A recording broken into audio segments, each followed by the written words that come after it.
Hi, everybody. Welcome to the Mindful Place Summit. We have our first guest speaker here that we are introducing to you today. Her name is Maria Gehl. Is that how you pronounce it? Yeah. Okay, Gehl. perfect, Gehl. Perfect. So Maria is deeply committed and passionate about supporting relationships, especially the early ones, with a spirit of nurturing and inquiry. In her current role, she does this through directing the mindfulness in the Early Childhood Project at 0 to 3. Her current work focuses on increasing understanding and the use of mindful awareness and compassion strategies in early childhood settings and parenting. So as a trained meditation instructor, Maria supports others in discovering creative ways to integrate mindfulness in their parenting, relationships, and work. So welcome, Maria. Thank you so much for being here today. Thank you for inviting me. It's great what you're doing. Thank you. And I'm really, really excited to learn more about the 0 to 3 program. And can you just maybe let us know a little about it and its interest in mindfulness? Sure. So 0 to 3 is a national organization in the States. We're based in DC, and we all our work is really focused on ensuring that all infants and toddlers get a strong start in life. And we believe that early experiences matter. So we really work towards making our mission come to life through working with 3 different audiences. And so we work with policymakers, so we work at both the national level and with many states around developing policy that is supportive of families and infant and toddler development. And we also do work with parents, mostly through creating resources. So our website has a lot of free resources for parents. And then our largest audience are really cross-disciplinary early childhood professionals. So we work with caregivers, early childhood educators, early interventionists, behavioral health specialists, really across the map. And we do a lot of work around professional development and training. And our interest in mindfulness really came out of our understanding. We have a tagline that comes from one of our founding members, Paul, and she says, how you are is as important as what you do. And so in the early childhood space, we really think about that as one, how you show up for children, but we also understand that like how we're doing internally, our own ability to be emotionally regulated and present with the children we're working with or the families we're working with really impacts the quality of care and services we're providing. I love that. That's so important, especially, with the young learning and for adults, caregivers, and educators to have a roadmap of where to go. And standing in that leadership role, I just share some gratitude to you as we know the professional development portion of being an early childhood educator, sometimes it's hard to find good quality programs. So that is super inspiring. Now, are these programs available online as well? And we'll share that link. Yeah, we do. Again, our website is really a go-to for all of the different projects that we work on. Our professional development is accessed, and we we have an online learning center. We work on critical competencies for early childhood educators. We also have some specialized curriculum training. And then, in the pre-COVID times, we were doing a lot of in-person training as well. That's obviously on pause for the moment, but we also do in-person trainings. We also have a very large annual conference that, again, reaches a cross-disciplinary provider audience. And this year, for the first time, that will be online, and you can also get information about that through our website. Perfect, thank you. And we'll post all the information on your page as well, so people can find all of that. So how is mindfulness relevant in the context of caring for young children? Yeah. So when I think about, as I mentioned, our focus, which is really infants and toddlers, although much of our work, as you can imagine, early caregivers really cover oftentimes the preschool period as well. We really talk about starting with ourselves as adults and thinking about, that quote, how we show up is really the most impactful thing and the most important thing for children. So the quality of our presence when we're having those back and forth interactions and opportunities for learning, we know that children really learn how to self-regulate through the presence of a regulated caregiver. So we really think about mindfulness as a strategy to help adults learn that self-regulation, to start to recognize those situations or experiences when it's hard for them to stay calm and regulated. And we really think about mindfulness as a tool that helps us in our role to work towards those really beautiful, attuned interactions we want to see with adults and children. That just makes my heart sing. I have this little tagline. It's regulate while you educate. And it inspires me as I have gone through some burnout, and I'll share my story as well throughout the summit. But I just want to say thank you, because, I didn't understand those practices when I was moving through as well. And allowing myself to have that awareness piece and understanding that the children can also be regulating while I'm facilitating and regulating. It's this like beautiful healing cycle of learning. And now I'm enjoying the practice and enjoying teaching much more and enjoying the parenthood and being at home with my children, having these tools in my toolbox. So I completely resonate with what you're saying. What does it look like to bring mindfulness into play with very young children? Yeah, so I think that a lot of times when people think of mindfulness, or when we started actually this project, which is pretty new for us, it's only a couple of years old, there was a perception, or maybe because a lot of times when we introduce new things into early childhood space, it feels like a separate activity that needs to happen. And so I really encourage folks to think about mindfulness as something we just integrate into what we're already doing. And so when you think about the definition of mindfulness, classic, probably the most used from Jon Kabat-Zinn, the awareness that arises when we pay attention in a particular way, so to the present moment, with an attitude of non-judgment and openness and acceptance. And when we just bring that attitude into our work with even very young children, we really are bringing in the qualities that we see children bringing into play. And so we also, when we talk about play at 0 to 3, we really, think that play is actually the work of childhood. It's really how children learn. It's how they're discovering about themselves and the world and about relationships.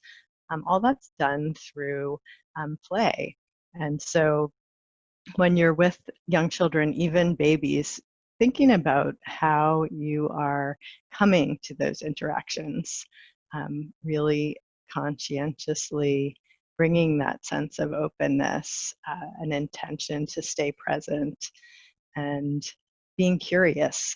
So allowing the child or the baby to lead some of the interaction, and noticing, as we all know, babies and toddlers like to do things over and over again. They might want you to read the same book 17 times. So, how can you show up on that 17th read in a way that's engaging, where you're really bringing that openness and curiosity and allowing yourself to be moved and engaged in that interaction.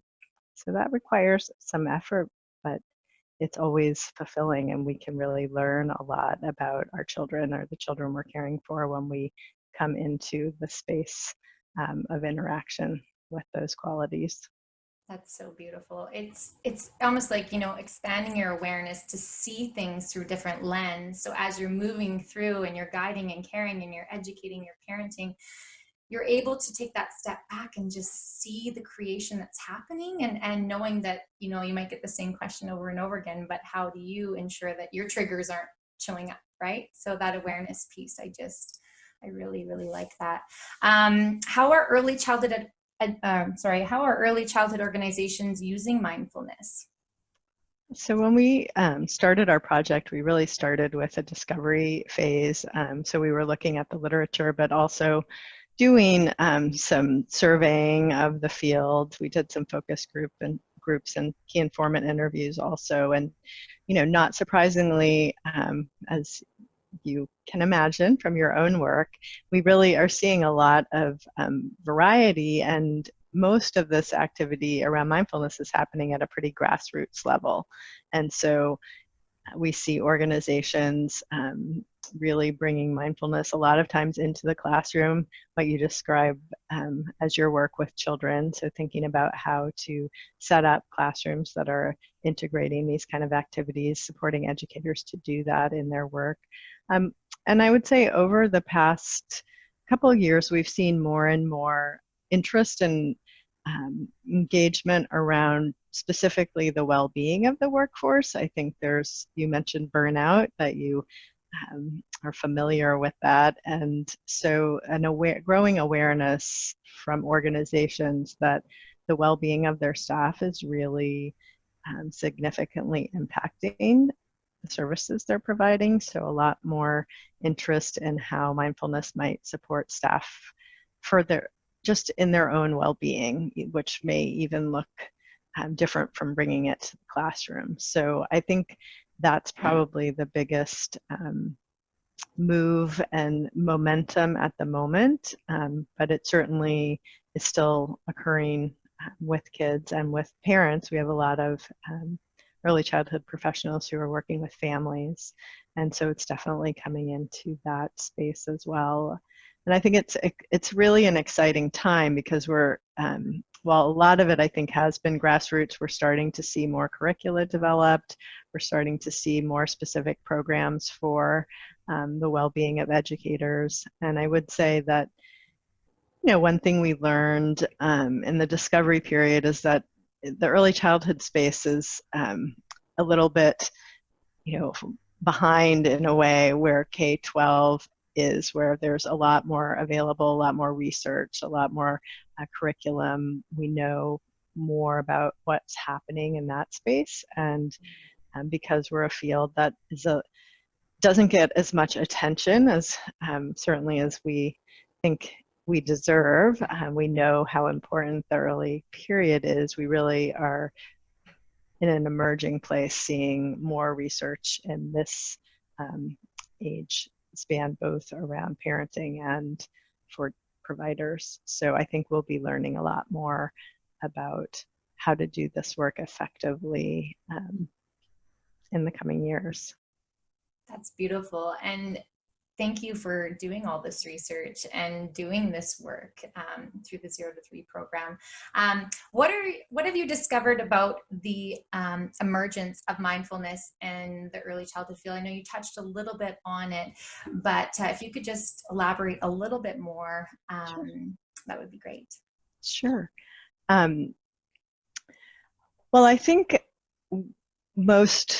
what we, again, going back to our survey and that discovery phase, we asked educators, what motivated them to bring mindfulness into the space. And most of them, I think it was somewhere around 75 to 80% indicated that it was their own personal experience with mindfulness that was a motivator. So I think that really resonates with the idea that a lot of this is grassroots, that people who are having individual experiences and finding benefit for themselves, whether it be around stress reduction or that emotional regulation piece, that they are interested in sharing then with the children and families and even their coworkers. And so we also asked, what was kind of getting in the way. And I would say this is a finding that is true regardless of what we're looking at around barriers, which is, time and resources. We know that early childhood providers, we have been an under-resourced field for a long time. And we are constantly having more put on our plates, right? And so I think what I mentioned earlier, this idea that mindfulness was yet another thing that might have to get it's like, I don't have time for it. We don't have funding for it. So thinking about it as a separate activity was really a barrier. And so we've really seen a lot of creativity with folks in terms of um, coming up with strategies and ways to do this work in an integrated way. So thinking about how it fits with initiatives that are already going on, whether that be staff wellness or building it into existing systems like reflective supervision or the social emotional learning components, like bringing the adults along as the children are learning about this. And so I think we're seeing more integration. And the last several months, we've been doing a community of practice. We have a toolkit that I think you'll share. And we've been doing a community of practice with 10 organizations around, really putting the toolkit into action and kind of learning from them, what's working. And we're just seeing a beautiful range of ways that programs are doing this, and it's a really diverse group. We have a public library system, we have behavioral health centers, we have a government organization, community service organization, some early childhood centers, and a zoo. Yay! So it's been really fun and such an honor to learn from all these organizations that are really doing the work in the field, and I'm so excited to share it with each other. Absolutely. Well, and I want to say I keep sharing my gratitude, but it's very inspiring to have these like-minded conversations, because for a long time, trusting and knowing and feeling and integrating these, mindful practices into my own personal space and center, I kind of felt for a while that it was maybe some people see it as woo, or, I'm stepping out of the normal box. But knowing and trusting that I've seen the practices work within myself, I've seen the practices work amongst the children, and just having that knowing and trusting inside that it's, over the last 5 years practicing in the center, and then establishing a base to say, this is important, this does work, and this is why creating the curriculum and philosophies around it. So just speaking with you, it allows, me to also get that spark of inspiration again too, knowing that there's other people out there doing such marvelous things. And I wanted to say thank you for jumping on the call and sharing that with us. And we will be posting, like you mentioned, the links, and we'll get the toolbox kit up there so everybody can check it out. And do you have any last message that you want to leave with our guests that are watching today? I think that it's, you mentioned the neuroscience, and I really think that it's a key piece because we're learning so much about how brains develop, and it's really been, we've been able to make a much stronger case of the importance of early childhood through the neuroscience.